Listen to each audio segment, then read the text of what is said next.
တို့က68ကို2နဲ့စားမယ်ပေါ့ဒါရယ်ဟုတ်လားအဲ့ဆိုရင်68ကနှလုံးဒီကနေပြီးတော့2နဲ့စားမယ်အဲ့ဆိုဆရာမတို့ကဒီ6ကိုအလီဝင်လို့ရတယ်2ကနေပြီးတော့ဟုတ်တယ်နော်အဲ့ဒါဆိုရင်2 3 4 6နော်ပြီးရင်နောက်ကကြံနေတဲ့ကဏ္ဍကိုဆွဲချလိုက်မယ်2 4 8ဒါဆိုရင်အတွင်း3ရပါဒါ68ကို2နဲ့စားဟုတ်ပြီ45ကိုဆရာမတို့က9နဲ့စားမယ်ဆိုတော့အဲ့ဒါဆရာမတို့ဒီ9အလီကနေ45နှစ်ခုသလုံးဝင်လို့ရတာကြည့်လိုက်ဟုတ်လား9ဘယ်နှစ်လီဝင်လို့ရတယ်9တလီခွန်ဒီကြည့်ပါအောင်ဒါအလီခေါ်ကြည့်ပါအောင်9တယ်9နဲ့9နိုင်တယ်9တော့9တယ်9လေး9ချက်9ငါတူ9ချာလေးစနေ9လေးလေး9လေးလေး9လေးနဲ့9တော့9လေးနဲ့9လေးနဲ့ဆက်ရှိ9ငါတူ9 6လေး40နဲ့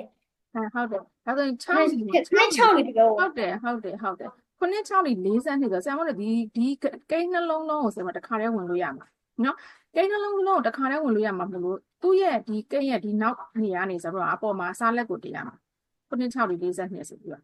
ဒီလိုမျိုးသွားတာဒီရှိရတလုံးနဲ့ဝင်လို့ရှေ့မှာပဲဆရာမတို့ထားရတယ်ကိန်းနှလုံးလုံးကိုတန်းဝင်တာမလို့ဒီကိန်းနှလုံးရဲ့ဒီခုဆိုတဲ့နေရာတက်မှာဆရာမတို့ကစားလက်ကိုတင်ရမှာဒီလိုမျိုးပြောချင်တာအဲ့တော့မှဒီမှာဘယ်လောက်ကျွင်းမလဲလုံးကျွင်းမယ်ဒါမျိုးလေးကိုပြောချင်တာဒါနားလဲလားမသိရတာဒီတွေ့တာ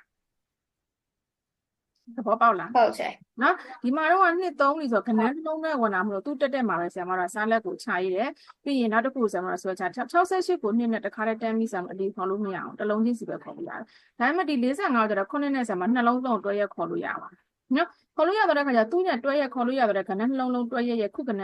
တက်မှာဆရာမစားလက်ကိုတင်ရဒီလိုမျိုးလေးစားပြရတာဟုတ်ပြီနော်